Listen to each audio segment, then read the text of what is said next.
Nous allons aborder ici la question des réservations et passages de réseau lors de la phase de construction. En premier lieu, les réservations pour les ouvertures. La mise en place d'un coffrage spécifique définissant la forme du vide à générer dans la construction semble être une solution simple. Mais c'est sans compter sur une difficulté majeure liée à la construction en terre et à la bauge en particulier, celle du tassement et du retrait lors de la phase de séchage. En effet, le coffrage toute hauteur de l'ouverture, rigide, simplement posé sur le soubassement ou la levée formant l'appui de l'ouverture, va empêcher le tassement de la bauge, ce qui va engendrer l'apparition de fissures dans les angles supérieurs du coffrage. Pour éviter cela, il est nécessaire de prévoir des réservations de la hauteur des coffrages que l'on fera coulisser verticalement au fur et à mesure de l'élévation du mur et des coffrages.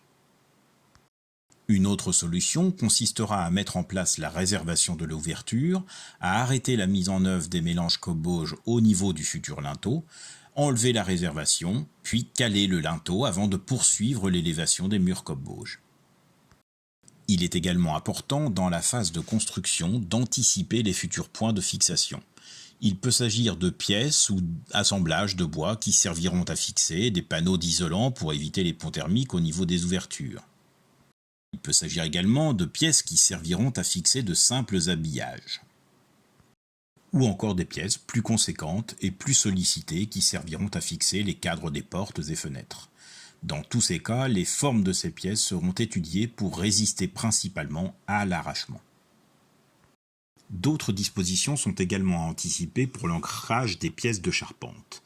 Si celles-ci peuvent être fixées a posteriori par vissage ou à l'aide de barres d'acier hélicoïdales, des tiges filetées reliées à des platines en bois peuvent être noyées dans la dernière couche de bauge.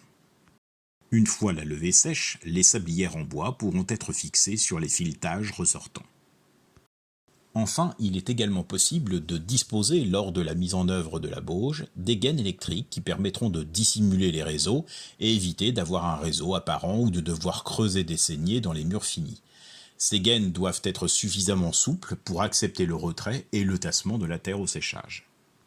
Les bancs grillagés permettent aisément de les laisser ressortir.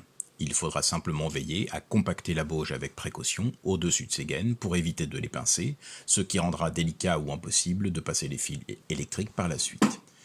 Il est en revanche fortement déconseillé de faire circuler dans les murs en terre des tubes de circulation d'eau qui, en cas de fuite, pourraient engendrer de graves problèmes structurels.